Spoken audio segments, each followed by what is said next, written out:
Now you can watch The Alex Jones Show live as it happens at InfoWars.com/show.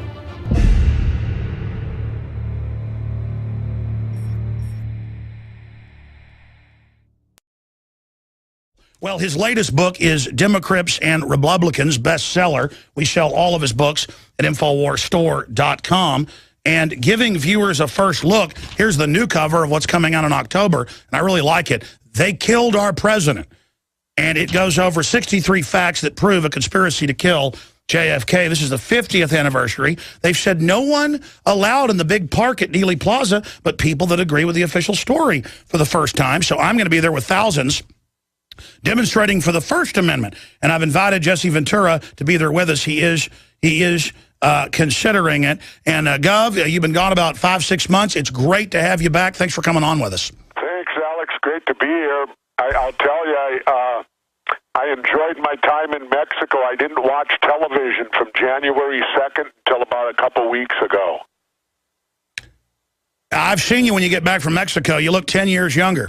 I feel 10 years younger, too. You know what I did down there this year that was life-changing?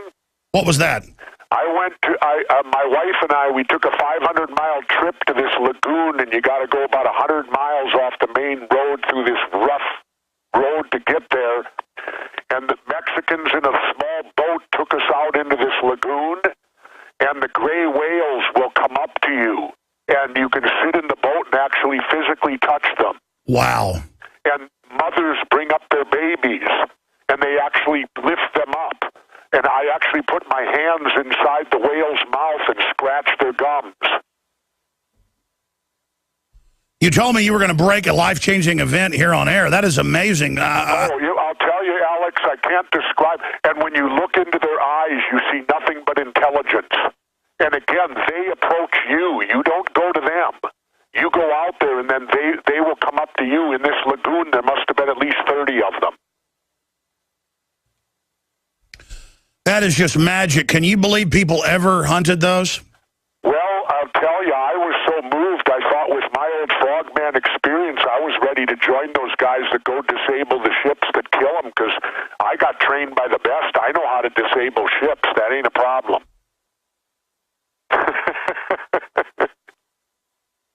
Tell us how you sabotage the propellers and rudders. No, because then they'll be able to defend against me. But no, it was, getting back to a more serious note, it was really something. I mean, we had one mother and her calf. She was 40 feet long, literally twice as long as our boat, and they must have stayed with us for an hour and 15 minutes. From what I've seen of the physiology, they're basically the equivalent of like German shepherds. I don't know. They're certainly, well, what it showed me, Alex, is this. Clearly they can communicate with each other. Because why would a mother, any mother of any animal with the instinct, is not going to bring their children up to something that endangers them?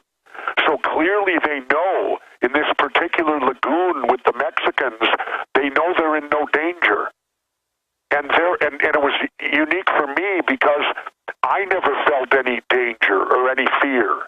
There's just an aura about it that these big, massive, giant mammals that live in the water present no harm to you. They're actually curious to see what we are. In fact, they say that dolphins have the biggest brain of any mammal, cc size for their body weight, and they think they may be even smarter than humans. Well, back when I was in the Navy, we were already using, there was a small program the underwater demolition teams had. I wasn't part of it, but I had a couple buddies that worked on it for a while. They were actually using dolphins in underwater work to where they had the dolphins would go to the surface and get the correct tool and bring it back down to them. Well, look. And they also used them for mines and things like that in harbors. Well, I've got to say that I don't blame those killer whales locked up in cages that are the equivalent of like a 100-square-foot prison cell. I don't blame them when they end up killing their trainers. That is incredibly inhumane. That's a great segue, Alex, because I'll comment on that and say, wait a minute, that's what our government wants to do to you and I. They want to lock us in cells to keep us safe. Absolutely. The whole nanny state. Break it down. No, I mean, it's like the joke, the cartoon I saw, where a mother, a father, and the two children are sitting at the dinner table, and they're all exclaiming, gee, I feel safe now. The only thing is they're locked inside a cell. Well, that's what Eisenhower said. He said total safety is total tyranny. Exactly. It's prison. It's like Ben Franklin said, for those that want to give up their liberty for security shall have and deserve neither. Well, shifting gears into that, it's now out that everybody's being listened to, everything's being recorded, and thousands of corporations get contracts to give all your data to the government, and then they get to share it. And I've had telecom whistleblowers say that they can just dial into anybody's phone, turn it on, listen to you. It's all confirmed. Everything we talked about now proven right. Al-Qaeda run by the government, now admitted. Do we get an apology, Governor? Oh, absolutely not. I don't think so, Alex. We deserve one. Or we deserve the mainstream media to say to us, geez, you guys were right. You know what bugs me about it? Lindsey Graham and Feinstein and all these are telling the public that we need this to fight terrorism. Well, what they're saying to me and to every American is that they think you and I are terrorists. Because why do they need to listen in on my phone calls and my emails to fight terrorism? I'm not a terrorist. What do you make of Congressman Peter King saying arrest the Washington Post reporter that talked to Snowden? That's A. And then B, I think Snowden's a hero. What do you say? I do too. Because the thing to remember is all people like that and the military, you take an oath to protect the Constitution and the Bill of Rights. And if somebody's asking you to do something that you feel violates the Bill of Rights, well, you shouldn't do it. And that's what these whistleblowers are doing. They're simply telling us the government lied to you. And yet, who's going to get prosecuted? Bradley Manning and him. They prosecute the messenger. Now, how can they prosecute them when it's the government and other entities that are committing crimes and you're reporting them? That's right. And when they reported Fast and Furious within the ATF, they got in trouble. So you can't report within the chain because you've got criminals running the chain. Well, clearly it goes that deep in this country. People need to understand, like when I made the statement, I love my country but not my government. Bad people, government is nothing but people. And bad people can get in charge. If you don't believe it, read about Germany in the 30s. Well, that's another... Bad people getting in charge. And then, of course, we brought so many I read in books this last winter about all the Nazis we brought into this country that should have stood trial at Nuremberg. Instead, we brought them in here and gave them positions of authority. Oh, my grandfather worked all over the Southwest in oil and gas, and the only places to go eat or stay were military bases a lot of the time in New Mexico, Arizona, West Texas. And he told me when I was a child, he almost got in fights all the time and got thrown out by MPs because he'd go into the restaurant and there'd be full of Nazis and SS, and he was part German growing up in Dallas, so he could speak some German, and he'd hear the obnoxious things they were saying about America, and it just blew him away. They were just crawling with Nazis. Well, when that happened, we can thank Alan Dulles and all those people that, decided that they were better off here in this country and operating here than putting them on trial for Nuremberg. Look what we did. Look when I did conspiracy theory, and we found out that Eric Traub is the godfather of Plum Island, and this guy worked right underneath, I believe it was Himmler. And Mengele. Yeah, and his expertise was biological warfare, infecting ticks and mosquitoes with agents to kill people, and lo and behold, we end up with Lyme disease, the first recorded case in Lyme, Connecticut, right across the water from Plum Island. It's just unbelievable. I think there's an article out today where they found a top Nazi living in Minnesota. Did you see that? No, I didn't. I don't watch the news, and I'm woefully ignorant. I don't read the paper, and I still haven't watched the news since I came home. Yeah, top Nazi commander living in Minnesota since 1949. What do you think your dad would have thought of that? Well, who knows? I don't know. Like I said, nothing surprises me anymore here. totally creepy. I mean, and we know authoritarian regimes spy on people, and they always say it's for your own good. Alex, are we being sabotaged? I'm getting a whole bunch of interference over the line.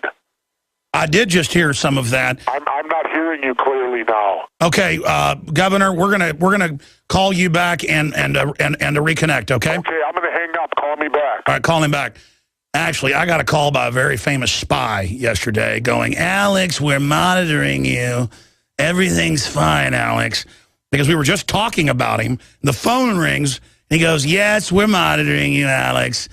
You're too high. And I was like, what? And then his phone crackles and cuts out. And he calls back and he goes, and they're monitoring me. Can you imagine who it was I'm talking about? And he talks like that. It's probably just a bad phone line. That's probably all it is. Now, they break on the line and say something to us, then we'll know the difference. But it is certainly a crazy world. I just skipped this network break because when I get Jesse on, I always just enjoy talking to him so much. We're getting Governor Ventura back on the line right now here with us. But, yeah, guys, just call him back on the same phone line. It's fine. All right, we don't need to make a big deal out of it. It's probably just a bad line. All right? Or give me his number. I'll dial it if you want. All right, folks. Again, we're here Monday through Friday from 11 a.m. to 2 p.m. Central Standard Time. And the news websites are InfoWars.com and PrisonPlanet.com. And we have the nightly news and then all my films and so much more at PrisonPlanet.tv. And why is it called Prison Planet? We're fighting the globalist construction of the whole world being a prison that Governor Ventura was just talking about. And the criminals that run both major parties are the DemoCRIPS and the ReBLOODlicans, and that's the name of his latest book, available at InfoWarsStore.com. So be sure and shop with the good guys. And we've got Pro Pure water filters, 10% off with promo code WATER, the best gravity-fed filters out there. Governor Jesse Ventura joins us again. Is that better, Governor? Yeah, it's better, but there's still a little interference. I'm getting you clear right now. Okay, that's good. What do you make of it being openly said, okay, Al-Qaeda's the main force, something we talked about last year, and they are killing the Muslims, the minority groups, and the Christians and the Jews, but that's okay because Assad's a bad guy. Why do you think they're getting so bold? I mean, the agenda's out in the open, but they just move forward. It's all baffling to me, Alex. I'm still trying to figure out why we don't just get the hell out of the Middle East. I mean, if you look at history, Anglo-Saxon European history, Christopher Columbus came here, and when he sailed here, it was to find a way to India to avoid the Middle East. So centuries ago, nobody wanted to go there. They wanted to avoid it. And Columbus was willing to sail off the flat earth at that time to take the chance to do it. Let's get the hell out of there. I mean, completely. I don't get it. I'll tell you what. If I run for president, I will follow the teachings of Major General Smedley Darlington Butler, who wrote the book War is a Racket, the two-time Congressional Medal of Honor winner. So anybody who wants to know my foreign policy, read General Butler's book and you'll know it. Talk about running for president. I mean, I've got a sneaking suspicion you're going to do it. Are you 30%, 50%, 80% sure you're going to run? No, I laid the gauntlet down. Here's what it'll take, Alex. It'll take, because I hate the bribery and raising the money, it'll take a grassroots movement to get me ballot access in all 50 states, and they will have to guarantee me we'll rise up and rebel if I'm not allowed in the debates, because you got to debate to win. And if those two criteria are met, I will give it serious consideration. But, and here's what I will run on. I will run on the simplest thing you can imagine. I will give the American people, for the first time since George Washington, the father of our country, the opportunity to vote for a president that doesn't belong to either political party and is not bought off by corporate money or special interest PAC money. And I will run on that issue alone, and I truly believe in a three-person race where you only need about 36% to win, I would stand a very good chance.